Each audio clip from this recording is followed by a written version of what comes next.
কোন নবীর ফলোয়ার আপনি? কার ফলোয়ার? সালমান খানের ফলোয়ার হয়ে কি খুশি? অমুকের সাথে সেলফি তুলে কিভাবে ফেসবুকে মারতেছে দুমায়া লাইক, আছে না নাই? একটা লাইক পাওয়ার জন্য কত সেলফি, এমনে ওমনে। কার ফলোয়ার তুমি? জেনে নাও তোমার হিরোকে। Know your hero, know your prophet. তোমার নবীকে আজকে চিনে যাও। তুমি কার ফলোয়ার, তুমি কার ফ্যান, কে তোমার সেলিব্রিটি, জেনে যাও। মন গড়া কিছু বলতেন না, মন গড়া কখনো কিছু বলে নাই। মক্কায় ইহুদিরা এসে দল পাকালো, চল মুহাম্মদকে আজকে প্রশ্ন করে আটকায় দিব। কি প্রশ্ন করবি? ইহুদিরা বলে এমন প্রশ্ন জানা আছে এগুলোর কিছুই মুহাম্মদ জানে। ইহুদিরা এসে হাজির, মুহাম্মদ আমরা কালিমা পড়ে মুসলমান হব। আল্লাহ রাসূল তো মহা খুশি, তাই আসো, তবে শর্ত আছে। কি শর্ত?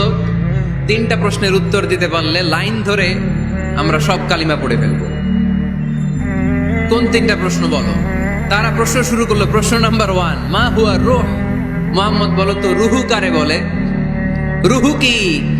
রুহু কাকে বলে? এই যে রুহু, এটা দেহের মধ্যে ঢুকলে মানুষ নড়ে চড়ে, অ্যানিমেশন, জীবন্ত প্রাণবন্ত, আছে না নাই?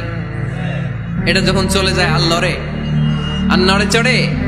2 কান্দে ছিল যে তোমারে 2 জনা পাহারা, তোমারে একলা থুইয়া পালাইছে তাহারা। তোমার 8 কুঠুরি 9 দরজা বন্ধ এবার হলো রে, হলো মুখে আল্লাহ রসুল সবে বলো।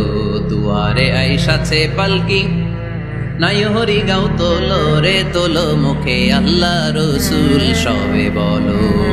ও মুখে আল্লাহ রসুল সবে বলো। ঠিক কিনা? আমাদেরকে একলা ফেলে যখন রুহু চলে যায়, দেখে কোনো নাড়াচাড়া নাই। ইহুদিরা বললো প্রথম প্রশ্ন রুহু কারে বলে বলো।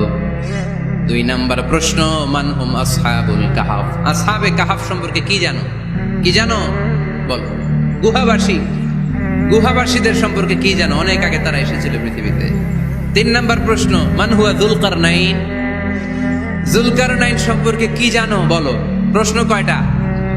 প্রথম প্রশ্ন কি সম্পর্কে? রূহ। দ্বিতীয় প্রশ্ন আসহাবে কাহাফ। তৃতীয় প্রশ্ন যুলকারনাইন। আল্লাহ রাসূল সাল্লাল্লাহু আলাইহি ওয়াসাল্লাম বললেন গাদান উজিবুকুম। তাফসীর ইবনে কাসিরে এসেছে, তিনি উত্তর দিলেন গাদান উজিবুকুম, আই উইল আনসার টুমরো। আগামীকাল উত্তর দিব। কারণ জানেন না তো কি করে বলবেন, আর না জানলে উনি বানায় কিছু বলেন। কারণ কোরআন তো পরিচয় দিয়েই দিল, তিনি মন গড়া কখনো কিছু বলেন। আগামীকাল উত্তর দিব। ওরা আগামীকাল উত্তরের জন্য হাজির, কিন্তু ওহী আসে নাই, উনি বলতেও পারে না। বিশ্বনবী আবার বললেন গদান উজিবুকুম, আগামীকাল দেব। তারপরের দিন ইহুদিরা এসে হাজির, বিশ্বনবী উত্তর করতে পারেন না। বিশ্বনবী আবার বললেন গদান উজিবুকুম, আগামীকাল বলে দেব। আগামীকাল ওরা এসে হাজির, তৃতীয় দিনও তিনি পারেন না। এসে হাসাহাসি শুরু করছে, এই মক্কার লোকেরা দেখো, এই লোকটা এতদিন তোমাদেরকে ভুল বুঝাইছে। এই লোকটা এতদিন বলেছে তিনি নবী। তিনি যদি নবী হতো তিনি তো প্রশ্নের উত্তর করতে পারতো, পারে না কেন? পারে না কেন? এটাই প্রমাণ করে তিনি নবী নয়। তিনি যদি পারত উত্তর দিয়ে দিত। তিনি যদি জানতেন তাহলে তো উত্তর দিতেন। পারেন না কেন?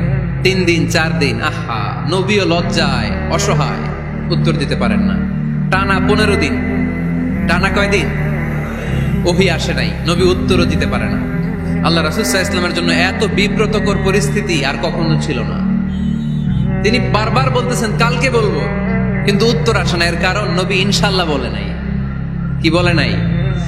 নবীর মাধ্যমে, আমার পেয়ারা নবীর মাধ্যমে আমাদেরকে শিখানোর জন্য আল্লাহ 15 দিন ওহী নাজিল বন্ধ করলেন। চিল্লায় বলেন কয়দিন?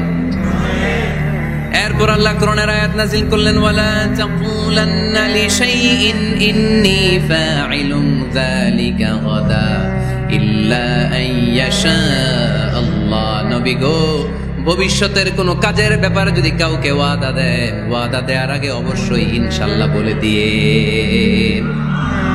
নবীর মাধ্যমে আমরা শিখে গেলাম না? এবার আল্লাহ 3টা প্রশ্নের উত্তর জানাই দিলেন। ইয়াসআলুনাকা আনির রূহ কুলির রূহু মিন আমরি রাব্বি ওয়া মা উতীতুম মিনাল ইলমি ইল্লা কালিলা। দ্বিতীয় উত্তর জানাই দিলেন আম হাসিবতা আন্না আসহাবাল কাহফি ওয়ার রাকিব কানু মিন আয়াতিনা আজাবা। 3 নাম্বার প্রশ্নের উত্তর আল্লাহ সূরা কাহফে জানিয়ে দিলেন ইয়াসআলুনাকা আন যিল কারনাইন কুল সাআতলু আলাইকুম মিনহু যিকরা। আল্লাহু আকবার। গেলেন বললেন কার কার উত্তর লাগবে আসো। রূহ হলো আল্লাহর আদেশ, আল্লাহর আদেশে ঢুকে আর আল্লাহর আদেশে বের হয়। আসহাবে কাফের 7 জন ছেলে ছিল, গুহার মধ্যে আল্লাহর ভয়ে ঢুকেছে। 309 বছর পরে আল্লাহ তাদেরকে আবার ঘুম থেকে জাগিয়েছে। জুলকারনাইন এমন একজন বাদশা, গোটা বিশ্বকে শাসন করেছে, তার শাসন ক্ষমতার কোনো কমতি ছিল না। সুবহানাল্লাহ, সুবহানাল্লাহ। তাহলে আমার নবী মন গড়া কথা বলে, তাই না? মন গড়া বলে? He was guided by wahi. He was guided by revelation. উনার কাছে ওহী না আসলে, ওহী না নামলে তিনি কখনো কোনো কথা বলেন।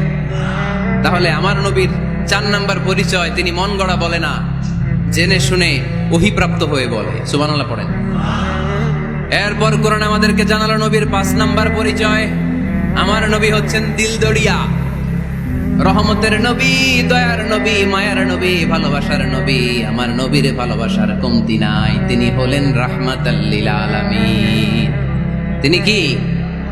প্রথমে তিনি ছিলেন রাসূলুল্লাহ, তারপর তিনি শেষ নবী, তারপর তিনি মানুষ ছিলেন, তারপর তিনি আন্দাজে মন গড়া কিছু বলেন না। 5 নম্বরে কোরআন বলল তিনি রাহমাতাল লিল আলামিন। তিনি কি?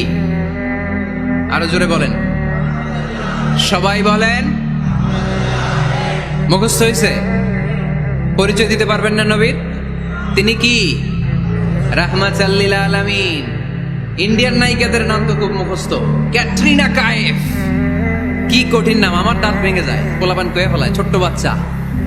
ক্যাটরিনা কাইফ, সালমান খান, আমির খান, অমিতাভ বচ্চন, কি কঠিন নাম, এগুলো মুখস্থ। রাহমাতাল লিল আলামিন বেরোয় না মুখ দিয়া। আওয়াজ করে বলেন রাহমাতাল লিল আলামিন।